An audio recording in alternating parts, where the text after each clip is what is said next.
Fala pessoal, tudo bem com vocês? O São Paulo tem um novo comandante. Hernan Crespo assinou por 2 temporadas e afinal de contas, como joga o treinador? Quando ele chega? Os bastidores do negócio. Tudo nesse vídeo. Eu sou o Chico Garcia, inscreva-se no canal e vamos juntos.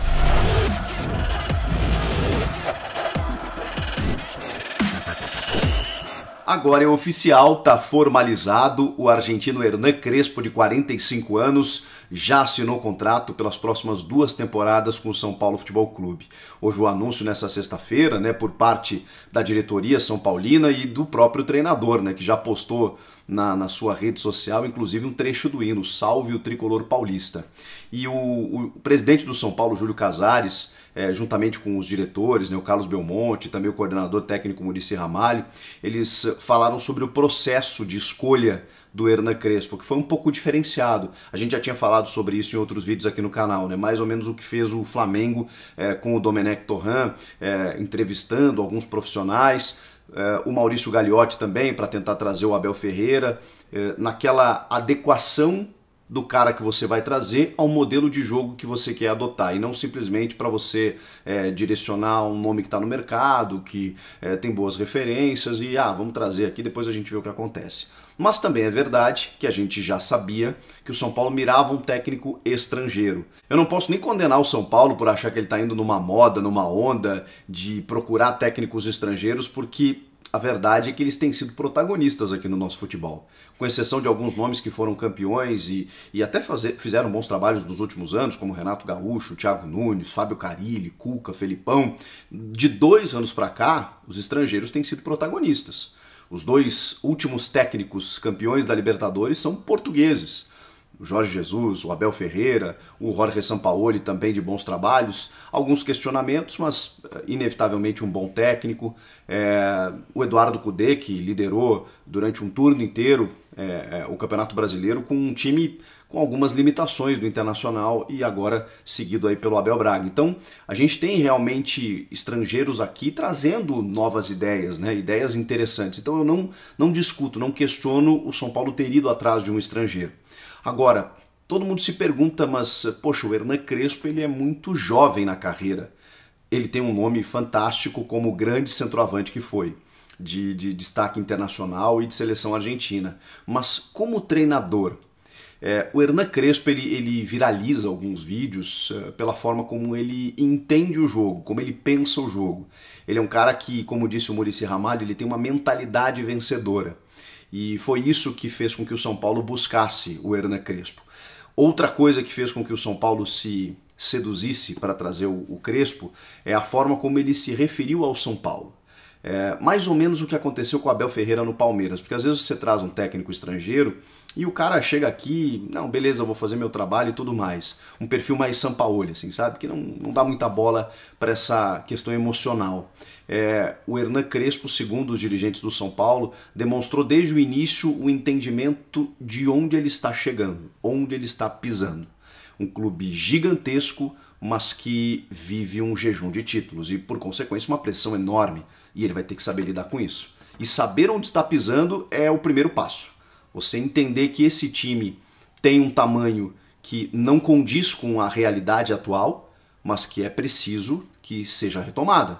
É preciso que você devolva ao São Paulo ao protagonismo de conquistas e de um time aguerrido e competitivo, como foi nos seus principais títulos ao longo da história. É isso que o São Paulo quer resgatar com o Hernan Crespo. E ele joga dessa forma. É um técnico argentino que eu comparo muito com o Eduardo Cudê do Inter. Por quê? Porque ele, em várias oportunidades, atuando pelo Defensa e Justiça, ele jogava com 3 zagueiros ou mesmo numa linha de 4 defensiva, com o primeiro volante vindo buscar a bola entre os zagueiros. Mais ou menos o que o Fernando Diniz apostava recentemente com o Luan e que o Eduardo Cudê fazia com o Damian Musto. Recebia muitas críticas por conta disso, porque ele perde poder muitas vezes de um meia mais habilidoso na frente para ter esse volante mais de contenção. Na verdade, com o objetivo de liberar outros atletas, mas ficava quase um terceiro zagueiro ali com o Musto fazendo essa início de jogada entre os 2 defensores. Eu acho, pelo molde que a gente costuma ver as equipes formatadas pelo Crespo, que dá para jogar sendo o Luan esse terceiro zagueiro, ou até mesmo o Diego Costa, que é um jogador de volante da base, que jogou como zagueiro no time do Fernando Diniz e que pode fazer essa construção de jogada, começando essa jogada entre os dois defensores. Eu penso que com o Hernan Crespo, eu não sei se isso vai acontecer, mas seria muito claro se o Daniel Alves voltasse a se tornar lateral, mais um ala do que um lateral, até pelas qualidades e características do Reinaldo pelo lado esquerdo. Então se você tiver dois zagueiros, mais o Diego Costa, e abrir pelos lados o Reinaldo e o Daniel Alves, você tem na verdade uma linha de 5 e ao mesmo tempo jogadores que conseguem ter muita qualidade no apoio. Um meio campo de transição e toque de bola, e aí valorizando e favorecendo, né, a qualidade do Igor Gomes e do Gabriel Sara, por exemplo, que são meio-campistas que poderiam se encaixar muito bem nesse esquema do Hernan Crespo. Na frente o Luciano, e aí a gente vai ter que entender qual será o parceiro de ataque. O Pablo não se adapta às características que normalmente o Hernan Crespo gosta de jogar. Ele gosta de pontas abertos ou jogadores de muita intensidade e velocidade. E isso o São Paulo não tem. Talvez o São Paulo precise ir ao mercado, inclusive, para encontrar jogadores que se adaptem ao estilo do Crespo. No elenco do São Paulo, pode ser que o Elinho volte de empréstimo do Bragantino, o Toró, mas eu não vejo outro jogador com essa qualidade para fazer. Tem o Galeano, né, um menino paraguaio da base que está entrando só agora nessa reta final de Campeonato Brasileiro, que por características pode dar certo, mas é muita pressão sobre o menino, daqui a pouco esperar que ele vá arrebentar, pode ser que aconteça. O São Paulo, como vocês sabem, vendeu o Brenner para o Cincinnati dos Estados Unidos e mesmo não sendo um jogador de velocidade, sendo um centroavante, um jogador de área mais móvel, ele fazia uma parceria muito boa com o Luciano.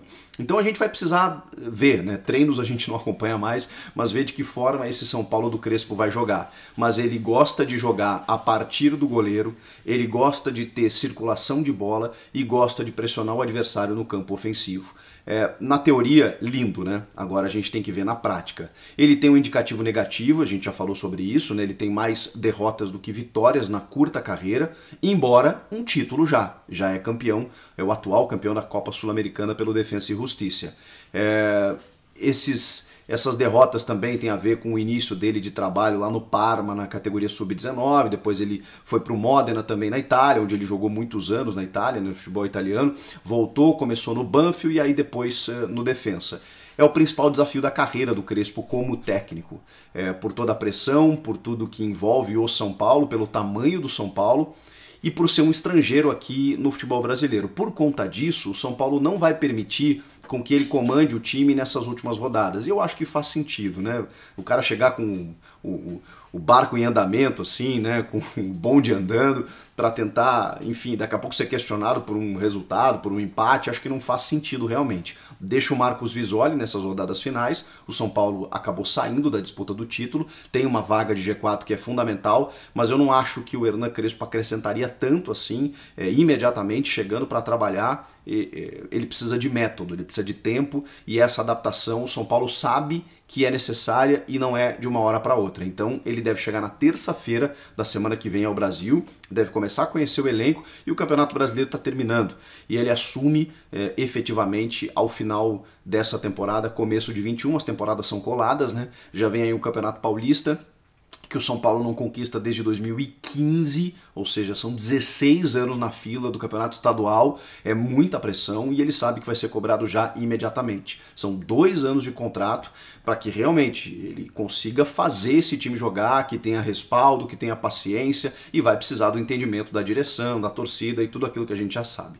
Ele traz 5 profissionais, um auxiliar, 2 preparadores físicos, um analista de desempenho e um preparador de goleiros, e ao custo de quase R$1 milhão toda essa comissão técnica, o dobro do que o São Paulo pagava para o Fernando Diniz. Tem uma questão cambial aí também, né? O Fernando Diniz, por exemplo, era contrato CLT, não havia nem multa para mandar embora. Era um contrato diferenciado de um técnico que também não conquistou títulos ainda na carreira, que precisava de uma grande oportunidade, enfim, era uma outra relação. O Crespo chega com uma grife maior e ganhando em dólar. E aí você tem que fazer um indicativo, né, com algum limite balizador, porque se a moeda aumenta demais, você também tem um teto. Normalmente os contratos em dólares são assim que acontece, mas esses caras ganham em outra moeda, e isso acaba onerando demais para um clube brasileiro que precisa contratar profissionais estrangeiros. Mas enfim, eu torço para que o Hernan Crespo consiga desenvolver o seu futebol e devolva exatamente isso que o Muricy espera, que o Júlio Casares espera, que devolva essa competitividade ao São Paulo. O São Paulo, em vários momentos do ano, mesmo com o Fernando Diniz, jogou um futebol interessante, mas em outros momentos faltou aquele algo mais. Faltou aquele combate, aquela competitividade dos campeões, que o São Paulo é na sua história, mas não vem sendo, e precisa devolver isso, precisa retomar isso para ganhar títulos urgentemente. Isso vai fazer com que o São Paulo tenha confiança para a sequência, e aí o Crespo pode fazer o seu trabalho tranquilamente. Futebol é de resultados, né? Mas como a gente sempre conversa aqui, o melhor desempenho te leva a isso. E é isso que o São Paulo vai tentar construir a partir de agora com o Crespo. Quero saber o que vocês acharam, né? Comenta aqui embaixo, inscreva-se no canal e eu volto na próxima. Tchau!